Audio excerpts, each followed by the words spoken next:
Hello welcome to कम्प्युटरबिलिटी YouTube channel it's me Sushant Shrestha. आज हामी मार्ग ERPमा लेजरको डिस्प्लेको बारेमा कुरा गर्नेछौँ। स्पेसली यो भिडियो चाहिँ मैले अघिल्लो भिडियो मार्ग ERPको भिडियो हाल्दाखेरि तलपट्टि मेरो कमेन्ट सेक्सनमा कमेन्ट गर्नुभएको छ लेजरको बारेमा केही भनिदिनु भनेर, डिस्प्ले कसरी गर्ने भनेर भन्नुभएको छ।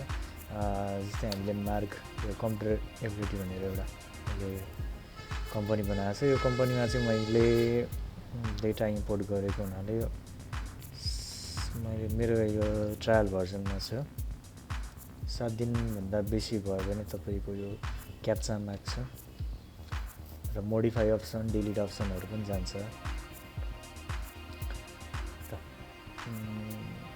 यो रन गर्नु भएपछि यो server.exe रन हुन्छ। यो म जहिले भन्छु, जुनै भिडियो पनि भनिरहेको हुन्छ, रन हुनैपर्छ server.exe। जस्तै यहाँनिर हाम्रो सर्टकट बटनहरू छ।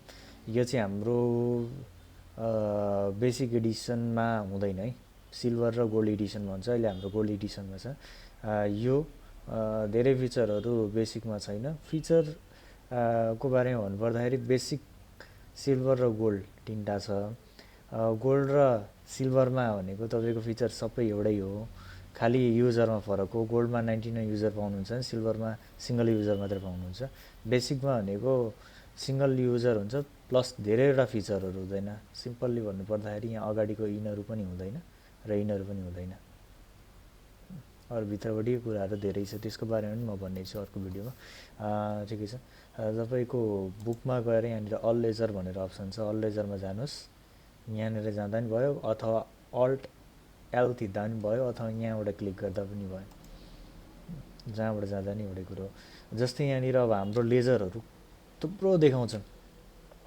यहाँ ब्यालेन्स भएको पनि देखायो, ब्यालेन्स नभएको पनि देखायो। तपाईँको लेजर भएभरको सबै देखाउँछ।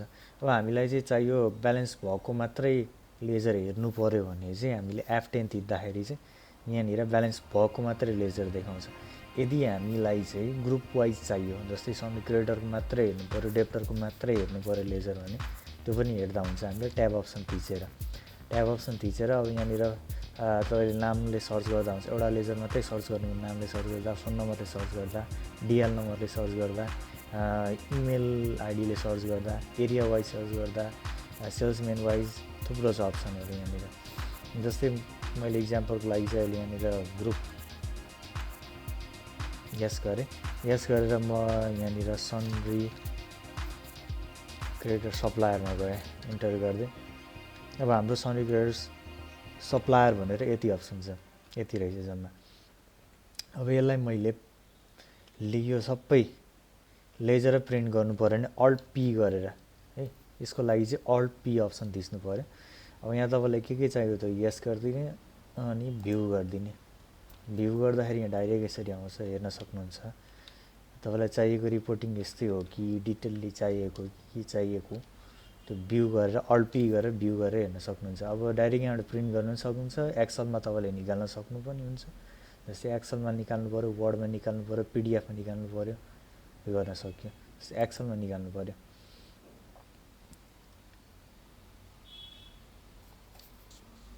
एक्सलमा क्लिक गरेर एकछिन टाइम चाहिँ लिन्छ, एकैछिन।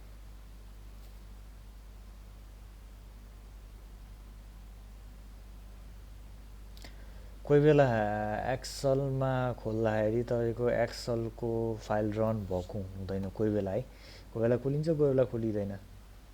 त्यस्तो अवस्थामा चाहिँ एक्सलको यो जुन फाइल छ यसलाई चाहिँ बन्द गर्नुपर्ने हुन्छ। बन्द गरेर अनि मात्रै अल्ट पी गरेर एक्सलबाट खोल्न सकिन्छ। अहिले आयो, भ्यू गरेर अहिले आयो। यहाँनिर हामीले प्रिन्ट गरेर पिडिएफमा निकाल्न सक्नुहुन्छ। यो तपाईँले Excel, Word file, HTML file पनि निकाल्न सक्नुहुन्छ। अब अर्को कुरो भनेको यो साइटको डिस्प्ले रह्यो। जस्तै कुनै पनि हामी लेजरमा जाँदाखेरि यहाँ साइडमा देखाउँदैछ तपाईँको सबै बिल आउटस्ट्यान्डिङ हो, यति गते क्रिएट भएको र यति एमाउन्टको र यति दिन भयो। क्रिएट भएको दिनदेखि आजसम्म यति दिन भयो, यसरी देखिन्छ यहाँनिर। अब यो लेजरको चाहिँ के सबै डिटेलहरू यहाँ देखाउँछ। यसमा यहाँ माथि गएर क्लिक गर्नुभयो भने यहाँ चाहिँ अहिले देखाएन, लेजर इन्टर गरेर तपाईँले कुनै लेजरमा इन्टर गर्नुभयो, ल यसमा 3टा मात्रै रहेछ यहाँनिर है अहिले आउटस्ट्यान्डिङ दिइरहेछ क्लिक गरिदिने आइटमहरू हेर्नु पर्यो यसरी पेमेन्टहरू कहिले के गरेको थियो लास्ट पेमेन्टहरू यो सबै देखाउँछ यहाँनिर यस्तोमा क्लिक गर्दाखेरि देखाउँछ अब तपाईँले आउटस्ट्यान्डिङ हेर्नु पर्ने फेरि ब्याक आएर यसरी हेर्न सकिन्छ अब जस्तै कुनै एउटा मानिलिनु यसमा तपाईँले बिजी ब्रदरमा मोडिफाई गर्न मैले अगाडिको भिडियोमा पनि भनेको थिएँ एप 3 गरेर मोडिफाई गर्न सकिन्छ एप 3 गरेर इन्टर गरेँ यहाँनिर जस्तै वेबसाइट हालेको छ एउटा यो वेबसाइटमा हामी जानु पर्यो भने यहाँ गएर अप्सन यसमा क्लिक गरिदिने वेबसाइट खोल्यो यदि वेबसाइट छैन भने कुनैमा गएर मैले क्लिक गरेँ भने त्यसको नाम सर्च गर्छ है गुगलमा होम भ्याली यसरी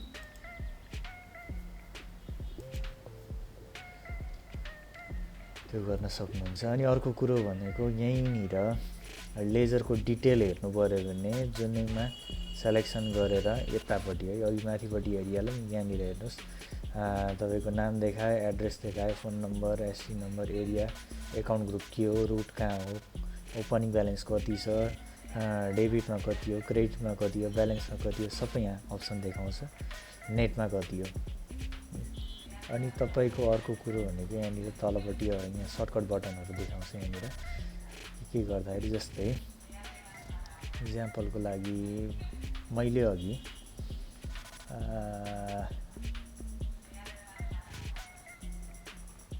कुनै एउटा लेजरमा गएँ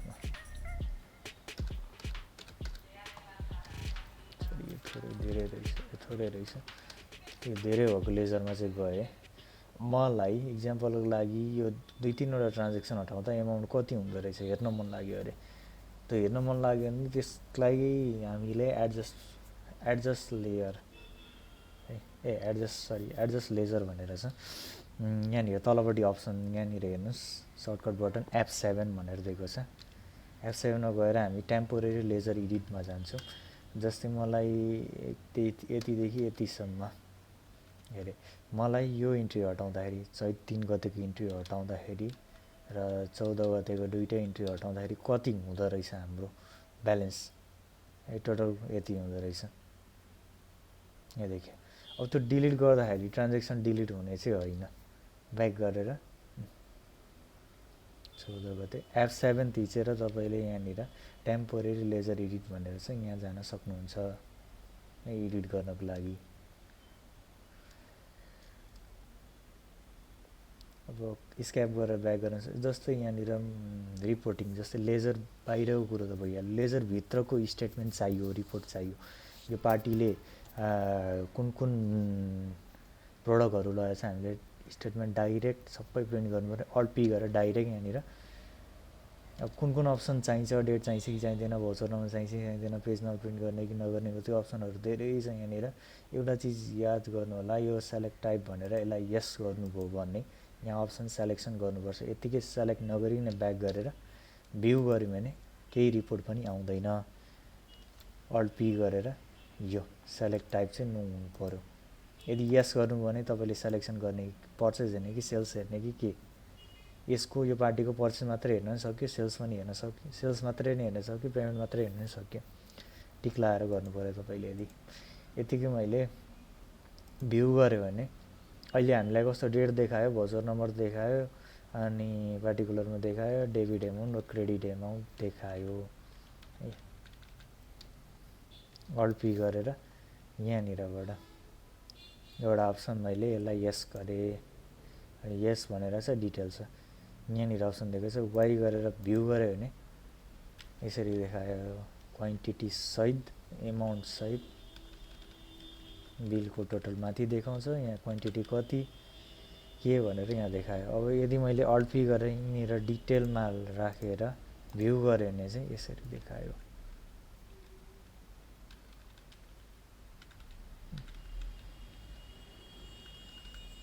यसरी हेर्न सक्नुहुन्छ स्टेटमेन्ट चाहिँ प्रिन्ट पनि त्यहीँबाट जस्तै अल्ट पी गरेर यहाँ डिटेलमा गएर मैले भ्यू गरेँ अथवा डाइरेक्ट यहीँबाट प्रिन्ट गर्दा पनि भयो, भ्यू गरेर प्रिन्ट गर्दा पनि हुन्छ यहीँनिरबाट। भ्यू गरिसकेपछि मलाई यो ठिक छ स्टेटमेन्ट यस्तै निकाल्नु पर्ने हो भने चाहिँ डाइरेक्ट यहाँबाट पिडिएफमा निकाल्ने, पिडिएफमा क्लिक गर्दा हो। डाइरेक्ट यहाँनिर दुईवटा अप्सन छ है, यो एक्सलको हो, एक्सलमा क्लिक गरेँ, यहाँनिर अप्सन आयो, केही गर्नु परेन, इन्टर गरिदिने, एक्सल फाइल जेनेरेट हुन्छ।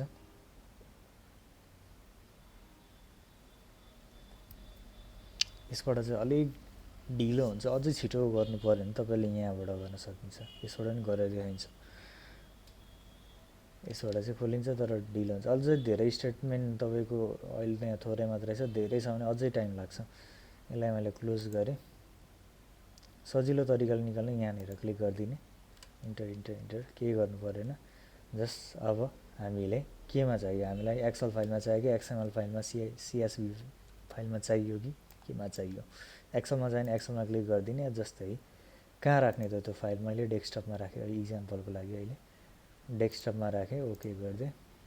फाइलको नाम ट्राई भनेर सेभ गर्दै डाइरेक्ट यहीँबाट मेल सेन्ड गर्न पनि मिल्छ, मेल आइडी यहाँ हाल्ने अनि सेन्ड गरिदिने, सेभ गर्दै सक्यो।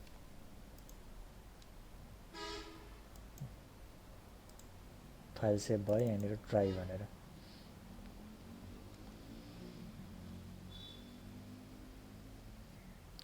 सायद मेरो यो ट्रायल भर्जन भएको हुनाले चाहिँ थोरै मात्र डेटा आयो।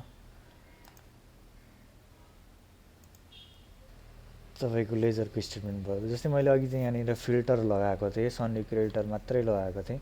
अब यसलाई ब्याक गर्न फेरि ट्याब अप्सन थिचेर स्क्याप गरिदिने, पुरै आउँछ सबै। तपाईँले एमाउन्टको मात्रै फिल्टर लगाउनु पऱ्यो भने F10 गरेर फिल्टर लगाउन सक्नुहुन्छ। अब कुनै ग्रुपको मात्रै चाहियो भने ट्याब अप्सन थिचेर यहाँनिर यस नो गर्न सक्नुहुन्छ। त्यो एउटा कुरो भयो। अब यसमा हामीले लेजरको बाटोमा धेरै छ, मैले यहाँ क्लिक गर्दाखेरि यसको डिटेलहरू यहाँ आउँछ भनिहालेँ। सर्टकट कीहरू यहाँ तलपट्टि देखाउँछ यसको मार्कको चाहिँ। अब लेजरमा लगभग यति मात्र होइन, धेरै कुराहरू छ, म अरू भिडियोमा समेट्छु। आजको लागि चाहिँ यो भिडियोमा यति नै। हस्, थ्याङ्क यू।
फर्मेटमा गएर यहाँनिर ग्रुपको त्यो अर्को सेपको लागि पनि यहाँनिर पिक्चरमा हुँदैन। जस्तै यहाँनिर अर्को छ रोटेट भनेर छ, पिक्चरलाई रोटेट गर्नु पऱ्यो भने यहाँबाट रोटेट गर्न सक्यो। यहाँबाट अप्सन मिलेन भने यहाँ गएर मोर अप्सनमा गएर कति डिग्रीमा रोटेट गर्ने, कति हाइट राख्ने, विड्थ राख्ने, त्यो सबै यहाँबाट गर्न सक्यो। अनि क्रप भनेर छ, जस्तै मैले यसलाई यो किबोर्डलाई यहाँ क्रपमा क्लिक गरेर यति भाग, सेतो भाग चाहिएन मलाई, यहाँ गएर क्रप गरिदिएँ। क्रप गरिसकेपछि यसमै क्लिक गरिदिने, क्रप हुन्छ। जस्तै मैले क्रप गर्दा गर्दै यति भाग क्रप गरेर छोड्दिएँ अरे। पछि मलाई त्यो माथिको अलिकति भाग फेरि ल्याउनु पऱ्यो भने क्लिक गर्ने, त्यही क्रपमै जाने, यहीँ गएर माथि ब्याक गरिदिने, जस्ता त्यस्तै आइहाल्छ। क्रप गरिसकेपछि यहीँ गएर क्लिक गर्नुपर्छ। जस्तै मैले यहाँ क्लिक गरेर क्रप गरेँ, यहीँ आएर क्लिक गरिदिने, क्रप भयो। त्यस्तै गरेर इमेजको साइज घटाउनु बढाउनु पऱ्यो भने यहाँबाट घटाउन बढाउन सक्यो। यहाँबाट इमेज घटाउन बढाउन सक्यो। मस्त आज हाम्रो क्लास 7 मा पिक्चरको डिस्कसन गऱ्यौँ। मस्त आजलाई यति। Please like, subscribe and share the video. Thank you.